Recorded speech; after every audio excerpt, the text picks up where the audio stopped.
우리 말씀 보겠습니다. 로마서 10장 1절에서 13절입니다.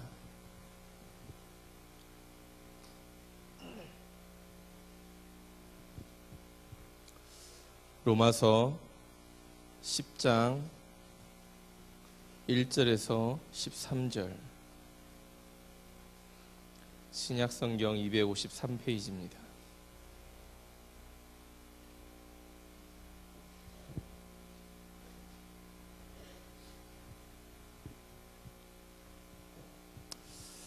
우리 한 절씩 교독하겠습니다. 형제들아, 내 마음에 원하는 바와 하나님께 구하는 바는 이스라엘을 위함이니 곧 그들로 구원을 받게 함이라.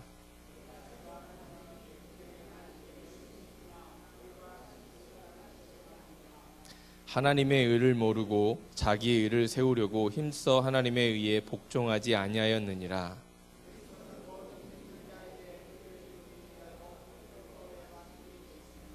모세가 기록하되 율법으로 말미암는 의를 행하는 사람은 그 의로 살리라 하였거니와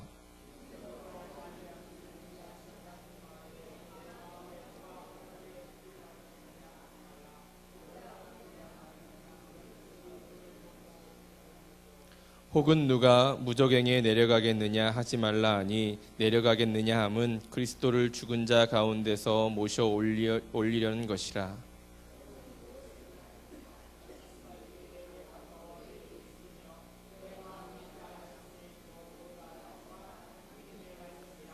내가 만일 내 입으로 예수를 주로 시인하며 또 하나님께서 그를 죽은 자 가운데서 살리신 것을 내 마음에 믿으면 구원을 받으리라.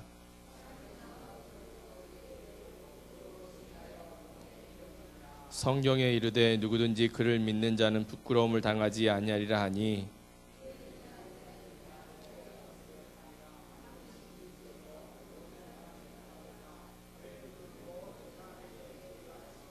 다 같이 읽겠습니다. 누구든지 주의 이름을 부르는 자는 구원을 받으리라.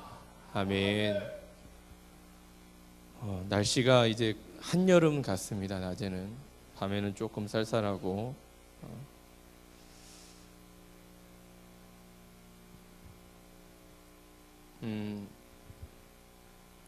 이번 주중에 저하고 박대길 목사하고 주고받은 문자가 있습니다.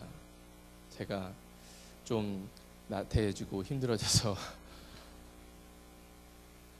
오늘 주일날 설교 나 맞지? 하고 문자를 보냈습니다. 그러니까 이렇게 맞다고 답장이 왔습니다. 그 문자가 있은 후에 뭔지 담임 목사님께서 박대길 목사에게 문자를 한 통을 보냈다고 합니다. 선교 갔다 오고 원래 그 임재원 선교사님 그 지난주에 할 때가 제 순서였었거든요. 담임 목사님이 임재원 선교사가 대신 설교했다고 순서 떼먹지 말고 이번 주 설교하라고 해.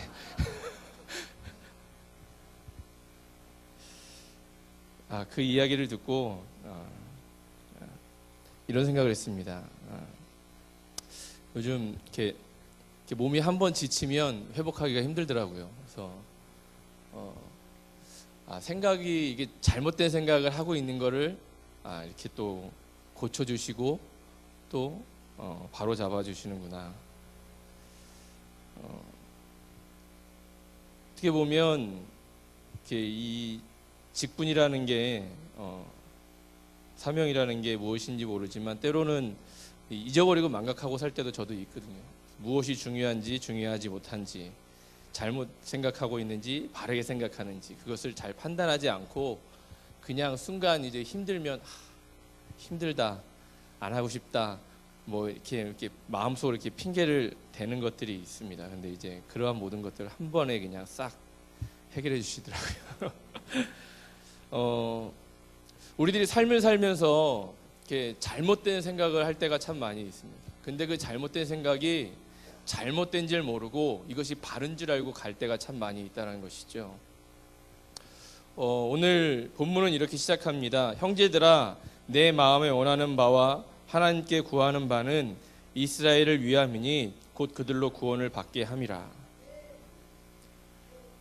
하나님이 이 땅에 오셔서 우리를 위해서 사역을 하시고 십자가에 죽으시고 부활하신 것은 오직 한 가지 목적이죠. 무엇이죠? 우리를 구원하기 위한 목적입니다. 그런데 우리들은 또 그것을 바라보고 믿으면서 어떻게요?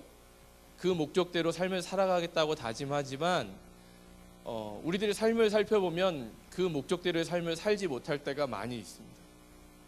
세상에 속하 살고 또한 내 뜻과 내 목적을 나름대로 가지고 살고 그것에 열심을 내며 살아가면서 그것이 최선이다라고 생각할 때가 많이 있다는 것이죠. 그러면서 한편으로는 나는 뭐라고 생각을 하냐면 나는 최선을 다하고 있어. 나는 열심히 살고 있어. 나는 바른 길로 가고 있어. 라고 생각하고 살아간다는 것이죠.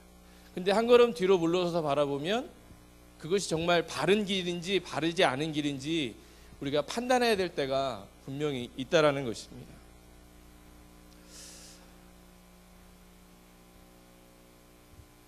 하나님께서 우리를 사랑하시고 또한 우리들에게 사랑을 베푸시고 또한 우리를 있는 모습 그대로 바라보는 목적, 과연 그것이 무엇일까? 오늘 말씀에 보면 이스라엘 백성들이 하나님을 믿지만, 유대인들이 하나님을 믿지만 그들의 삶을 보면 하나님을 온전히 받아들이는 게 아니라 하나님께서 예수 그리스도를 통해서 이야기하시는 복음을 받아들이지 않고 대항하며 나아가죠. 그 모습을 바라보면 그들이 가지고 있는 목적과 생각은 우리의 그런 방법과 다를 뿐, 그들이 생각하는 것도 어떻게 해요? 그들도 그렇게 해야 어디로 간다고요? 천국 간다라고 생각하고 있다는 것이죠. 하나님을 대항하며 자신을 핍박하고 박해하는 이스라엘 민족이지만 바울이 그들을 바라봤을 때 그들의 열심이나 그들의 생각이나 행동들이 바른 길로 가는 것이 아니라 바르지 않은 길로 가고 있다는 것을 오늘 말씀을 통해서 일깨워주고 있다는 것입니다. 복음의 본질은 사랑이다라고 이야기할 수도 있을 것 같습니다. 이 사랑이라는 것은 두 가지를 전제로 합니다. 첫 번째로는 상대가 행복해지기 원하는 마음이고, 두 번째는 상대에 대한 깊은 이해라고 이야기할 수 있을 것 같습니다. 사랑하면서 상대가 불행해지기를 바라고, 사랑한다고 하면서 상대에 대한 이해가 없으면 그것은 사랑이 아니겠죠. 때문에 사랑하면 이런 생각을 가지고 마음을 가지고 사랑하면 그 상대방의 뭐가 보여요? 장점도 보이지만 뭐가 보입니까? 단점도 보입니다. 약점도 보이죠. 문제점도 보이죠.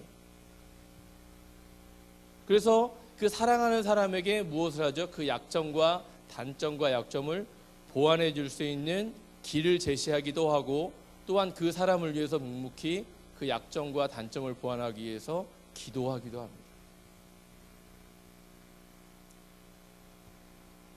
죄인된 인간을 구원하여 영광에 이르기 위한 하나님의 사랑은 십자가로 잘 나타나죠. 우리가 잘 아는 말씀처럼 고린도전서 1장 18절 이하의 말씀에 보면 이렇게 이야기합니다. 십자가의 도가 멸망하는 자들에게는 미련한 것이요 구원을 받는 우리에게는 하나님의 능력이라. 기록된 바 내가 지혜 있는 자들의 지혜를 멸하고 총명한 자들의 총명을 폐하리라 하였으니, 지혜 있는 자가 어디 있느냐? 선비가 어디 있느냐? 이 세대의 변론가가 어디 있느냐? 하나님께서 이 세상의 지혜를 미련하게 한 것이 아니냐? 하나님의 지혜에 있어서는 이 세상이 자기 지혜로 하나님을 알지 못함으로 하나님께서 전도로 미련한 것으로 믿는 자들을 구원하시기를 기뻐하셨도다. 유대인은 표적을 구하고 헬라인은 지혜를 찾으나 우리는 십자가에 못 박힌 그리스도를 전하니 유대에게는 꺼리끼는 것이요 이방인에게는 미련한 것이로되 오직 부르심을 받은 자들에게는 유대인이나 헬라인이나 그리스도는 하나님의 능력이요 하나님의 지혜니라.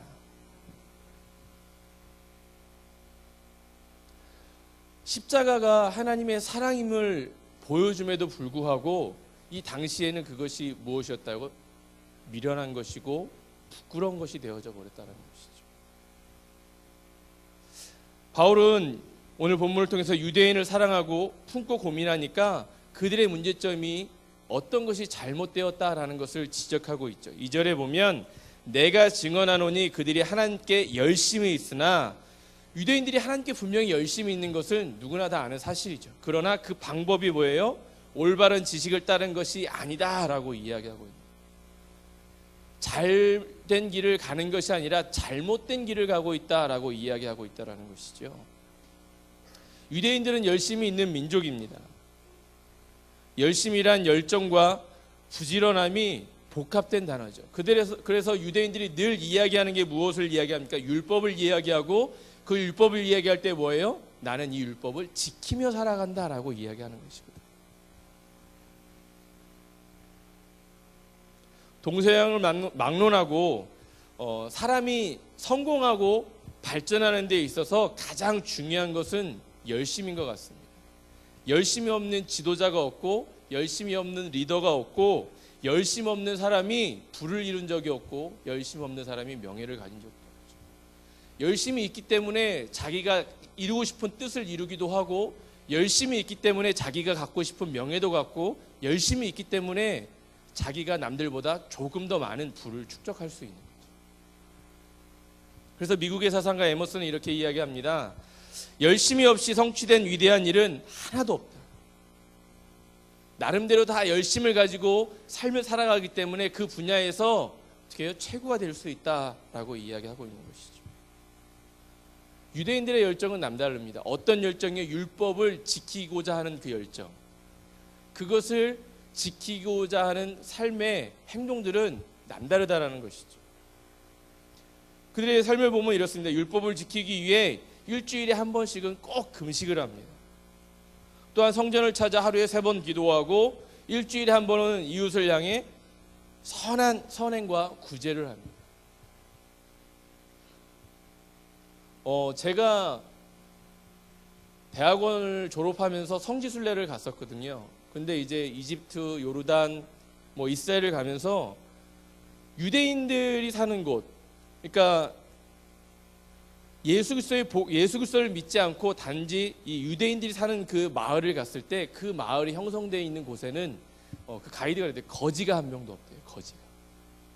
그래서 왜 그러냐 물었더니 바로 이 부분이에요. 일주일에 한 번은 이웃을 향해 선한 구제를 한다.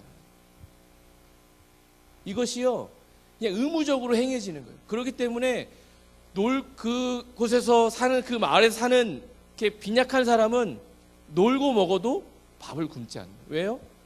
좀 사는 집에 가서 손을 벌리면 먹을 것을 준다라는 것이죠. 왜요? 무엇 때문에요? 일주일에 한 번은 이웃을 향해 선한 일을 해야 한다는 이 율법 때문에.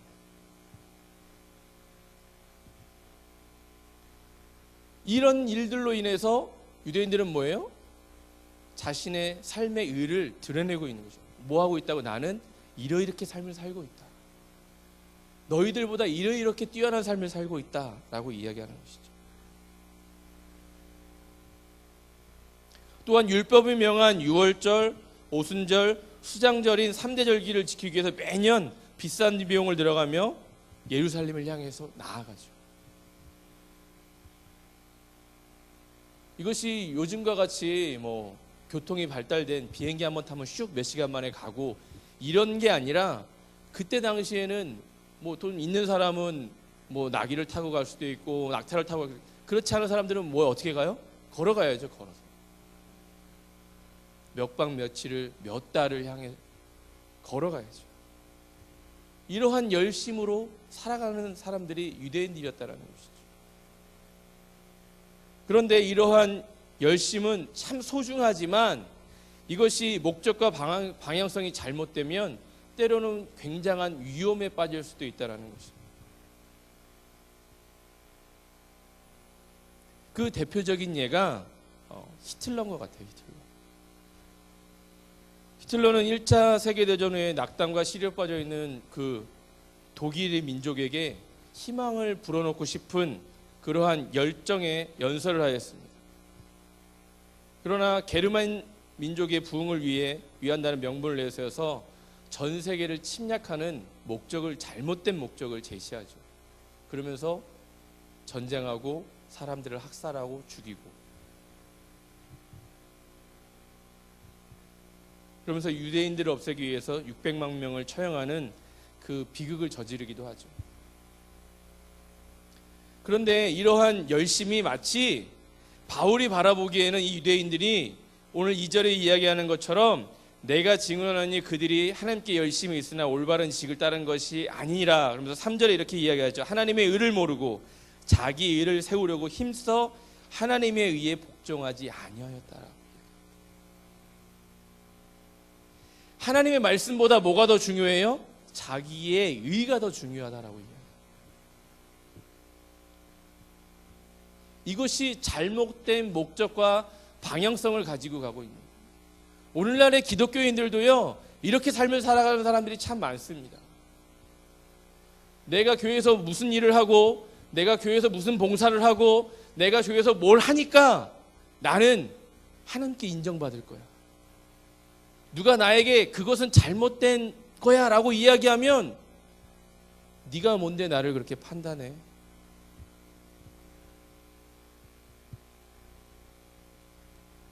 자기 의를 내세우는 그리스도인들이 참 많아지고 있다는 것이죠. 세상에 그러한 것들이 교회 안으로 들어오면서 문물이 들어오면서부터 이러한 현상들이 더 양극화되어져 가고 있어요.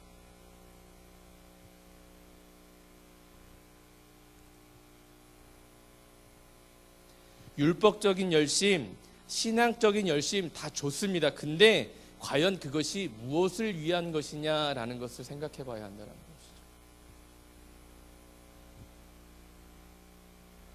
과연 그것이 하나님을 위한 것이냐, 아니면 자기 만족을 위한 것이냐.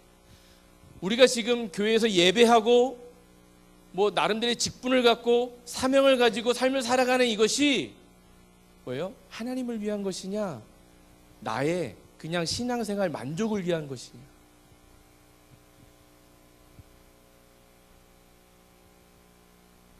율법은요, 단순한 거예요. 우리의 삶의 모습을 보고 우리의 죄를 깨닫고 누구에게로? 하나님께로 돌아오게 하는 게 그것이 목적이거든요. 그것을 내가 지켰다고 내 의를 나타내는 게 목적이 아니에요.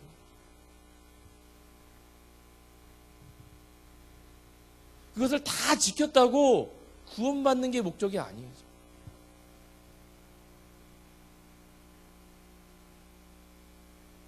유대인들은 율법을 지키고 있다는 열심 때문에 자기가 죄인이 아니라 의로운 사람이다라고 이야기한다는 것이죠.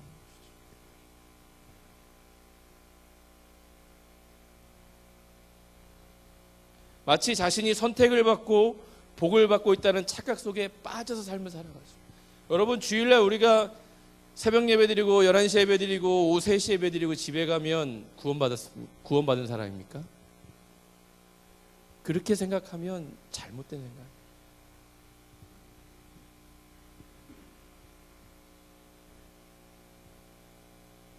그러면서 예배 한 번이라도 빠지면 남을 정죄한다면 그것은 큰 오산에 빠져 있는 거죠. 아니, 저 집사는 어떻게 오후 예배도 안 드리고 집에 갈 수 있어?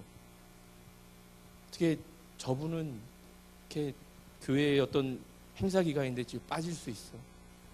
이렇게 내가 무엇을 한다고 그것을 똑같이 하지 않는 사람에 대해서 정죄하는 것은요, 그것은 내 의를 드러내는 거예요.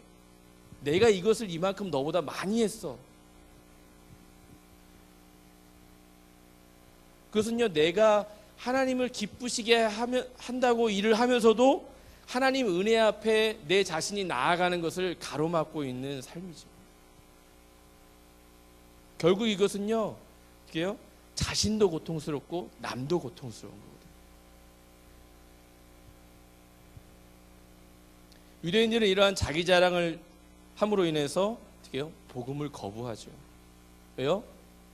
예수 그리스도가 주장하는 그 복음과 유대인들이 이야기하는 그 율법적인 건 다른 것이거든요.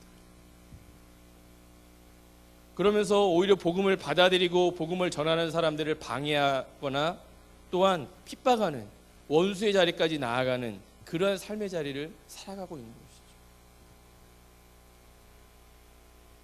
이처럼 잘못된 열심, 잘못된 생각, 잘못된 방향성은요, 위험한 거예요.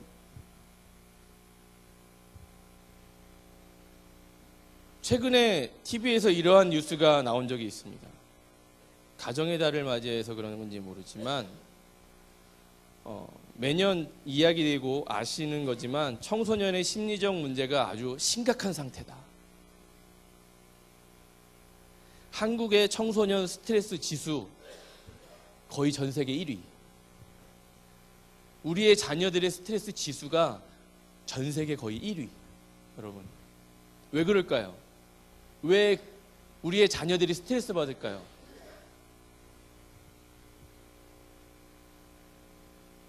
이게 세상이 주는 걸까요? 아니요. 누가요? 부모가. 뭘로요? 이렇게 살지 않으면 너는 잘 못 살 거야. 돈을 못 벌 거야. 성공하지 못할 거야. 실패할 거야. 낙오자가 될 거야. 그 기준과 생각이 어디서 와요? 부모의 삶의 경험을 통해서 옵니다. 내가 이렇게 과거에 내가 학교 다닐 때 공부 안 하고 이렇게 놀았더니 내가 지금 이렇게밖에 못 살아. 그러니까 너는 나의 삶을 담지 말고 어떻게 해요? 이 얘기거든요. 결국은 쉽게 얘기하면 이 얘기예요. 내가 이렇게 살았으니까 내가 이렇게 공부 안 하고 놀았더니 내가 이렇게 살아. 그러니까 너는 공부 조금 더 열심히 해서 나보다 더 많이 누리고 잘 살아. 이거거든요. 이걸로 인해서 자꾸 뭐래요?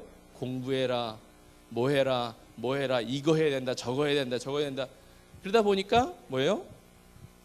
한국의 청소년의 스트레스 지수가 전 세계 1위. 오늘 아침에 페이스북에서 이걸 봤습니다. 여러분, 이 세상에서 가장 행복한 나라, 국민의 97%가 만족하며 사는 나라 어딜 것 같습니까? 예? 예, 부탄입니다. 부탄이라는 나라예요. 부탄. 이 조그만 나라는요, 경제 위기가 닥쳐왔는데요, 이 나라의 지도자가 외국의 그러한 잘 사는 선진국들이 도와주겠다는 것을 다 거부한 나라. 그리고 여러분들이 잘 아는 그 미국의 패스트푸드점 뭐죠? 맥도날드가 포기한 나라, 코카콜라가 포기한 나라가 부탄이에요. 국민들이 거부하면 그 상표가, 그 메이커가 그 나라에 들어오는 것을 대통령이 허가하지 않는 나라. 그리고 그 나라의 모든 사람들은요, 자신의 이름으로 된 토지를 가지고 살아갑니다. 모든 사람들.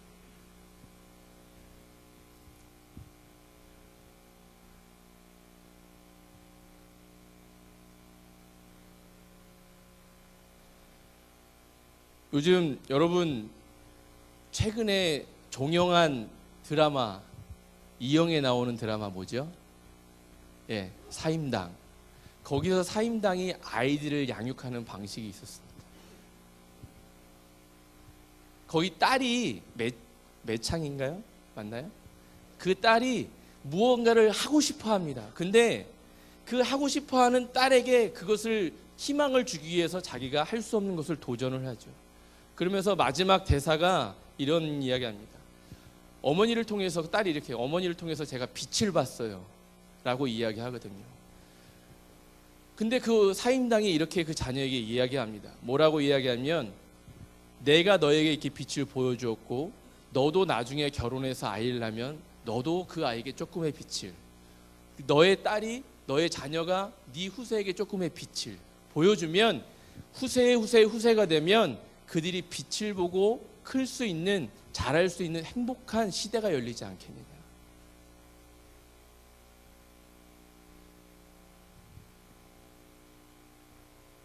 여러분,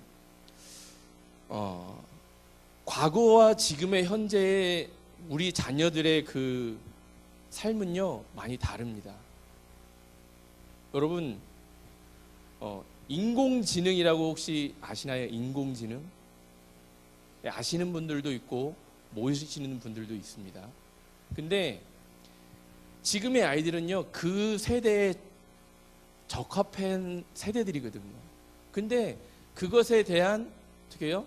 삶의 방향성을 부모들이 제시해 줄 수 있느냐? 못해요. 왜요? 모르니까. 제시해 주고 싶어도 모르니까 못해요. 그들의 삶을 우리가 제시해 주려면요, 뭔가 이끌어 주려면 지금의 시대적 변화들을요, 부모들은 알아야 돼요. 그래야 그들이 잘못된 길로 가고 있는지 잘된 꿈을 꾸고 있는지 제시해 줄 수 있거든요. 근데 아무것도 과거에, 그러니까 뭐 80년대, 70년대의 그 생각에 사로잡혀서 지금의 현 시대 아이들을 통제하려고 그러면요, 통제가 되지 않죠. 그러다 보니까 뭐예요? 애들이 자꾸 뭐라 그래요? 대화가 안 통한다 그러고 세대 차이 난다 그러고. 그것이 속의 이야기, 겉으로 떠도는 이야기는 뭐예요? 부모가 자꾸 이야기하면 뭐라 그래요? 잔소리라 그러고 더 심하면 짜증난다 그러고.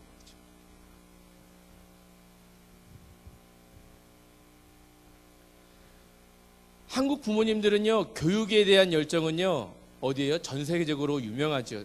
막 저거 하기로, 막 극성 맞기로, 그죠? 근데요, 이게 누군가 성공하면 그 모델로 다 따라가는 게 잘못된 거예요.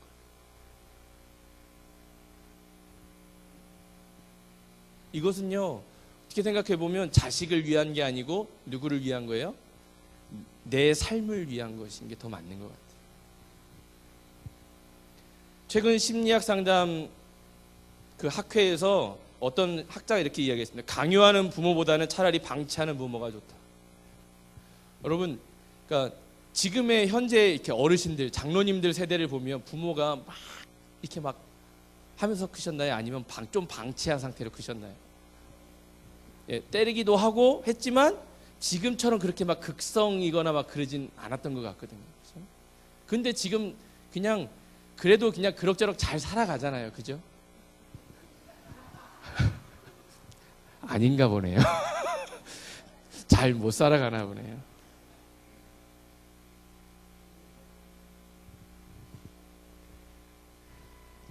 그러니까 어떻게 보면 이게 시대적인 변화일 수 있는데요. 과거에는 열심히 최선을 다해 살면 성공할 수 있는 길들이 있었어요. 그죠? 근데 지금은요, 열심히 살아도 안 될 때가 많아요.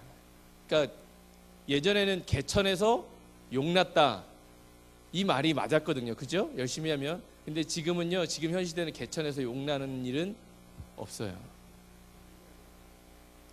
왜 그럴까요? 왜 개천에서 용나는 일이 없을까요? 뭐 제 이야기가 맞는, 제가 보는 거 완전 딱 하나예요.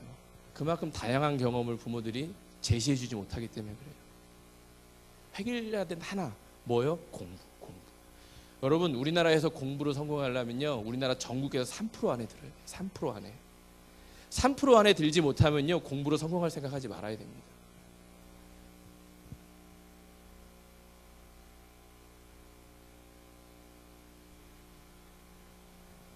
근데 자꾸 뭘로 강요해요? 공부로 강요하거든요. 공부해라. 3% 안에 들지도 못하는데 공부해라. 그래야 성공한다. 그러니까 이제 그 아이들이 무엇인가 하고 싶은 기회를 자꾸 차단하고 막고 제한하고 하게 된다는 것이죠. 그러니까 지금 초등학생들의 2, 3일 전에 나왔던 뉴스에서 초등학생들의 장래 희망을 보면요, 여러분들 아마 깜짝 놀라실 거예요. 우리가 알지 못하는 장래 희망 직업들이 굉장히 많이 들어와 있습니다. 순위 20위권 안에. 여러분, 웹툰 작가 뭔지 아세요? 웹툰 작가? 모르시죠? 옛날로 얘기하면 만화 그리는 사람이에요. 만화 그리는 사람. 그것을 어디로 봐요? 지금은 핸드폰으로 보고 인터넷으로 봐요. 이 웹툰 하나 성공하면 평생 먹고 살 수 있는 돈이 생겨요. 시대가 그런 시대인데 우리 자녀들에게 나는 웹툰 작가 할 거야 그러면 무슨 만화를 그려 이 자식아 하면서 이렇게 때려치라 그러죠. 여러분, 오락만 열심히 잘해도 1등해도 억대 연봉을 가지고 살아갑니다. 그것이 지금의 시대예요. 근데 그 모든 것들을 잘못됐다라고 생각하거든요. 누구의 경험을 가지고요? 내 삶의 경험을 가지고. 누군가 옆에서 그것이 아니다라고 이야기하지만 내 경험 때문에 그렇게 이야기하거든요. 유대인들도 마찬가지인 것 같아요. 그들의 삶이 어떻게 해요?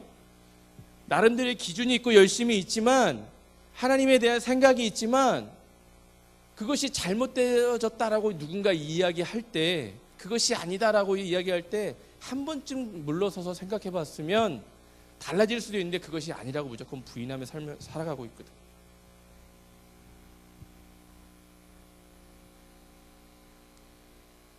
율법에 대한 열심으로 자기 자신에 대한 착각에 빠지지 않았다면 죄인된 자신의 비참함을 깨닫고 어느 민족보다요 하나님 앞에 올바로 세워져 있을 민족이 바로 유대인들이에요.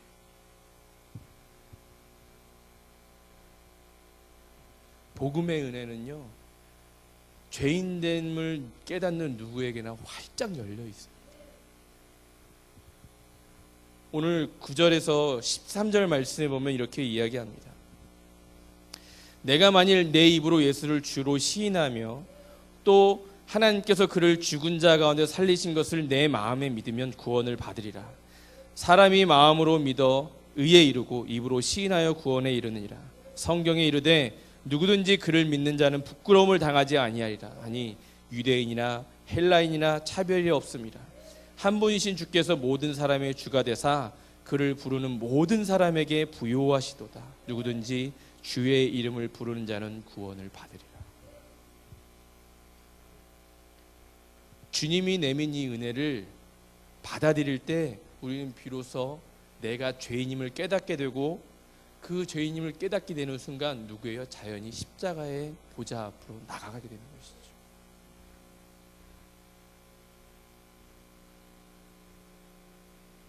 오늘날도 신앙생활하면서 하나님의 지식과 말씀의 빛이 아닌 자기 열심으로만, 그러니까 이 자기 열심으로 신앙생활하는 사람들은요 성경을 덮어놓고 신앙생활하는 사람들입니다. 이것을 열고 늘 말씀을 묵상하며 살아가면요 이렇게 살아갈 수가 없어요. 유대인들과 같이 사는 사람들은요 이렇게 이야기합니다. 무엇이든지 열심히만 하면 되지. 나는 최선을 다하고 있어. 나는 현재 잘 살아가고 있어. 누군가 무엇인가 그것이 아니다라고 이야기해도 아니야. 나는 네 생각과 달라. 나는 지금 이 순간이 최고로 열심이고 잘 살아가고 있고 이것이 하나님의 뜻일 거야. 무엇을 향해 어떤 방향으로 움직일 거냐는 생각하지 않습니다. 이것은요 때로는 열심이 아니라 무모함입니다. 무모함.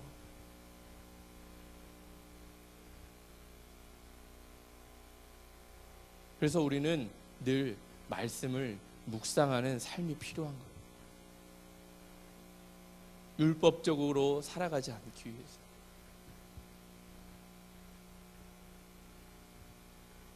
열심이란 영어는 두 가지의 단어가 합성돼서 형성되어졌다고 합니다. N이라는 그 하나님의 뜻을 안이라는 그 단어와 데우스라는 그 하나님의 뜻이라는 합성어가 합쳐져서 이렇게 열심이란 단어가 되었는데, 이 참된 열심이란 하나님 안에서 거하는 일에서 시작된다는 그 뜻에서 어원이 시작됐다라고 합니다. 그러므로 우리가 열심 있게 살아가려면 어떻게 해요? 하나님의 뜻, 그 하나님의 뜻을 알려면 무엇을요? 말씀밖에 없다라는 것이죠.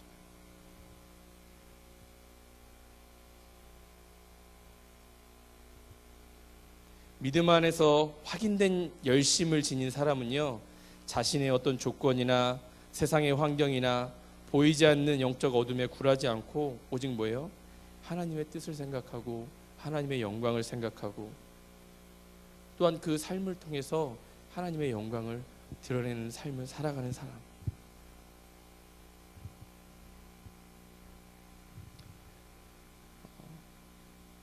기업경영 컨설팅이어 리더십 연구가인 스티브 코비 박사는 이렇게 이야기했습니다. 시계를 보지 말고 나침판을 보고 살아라.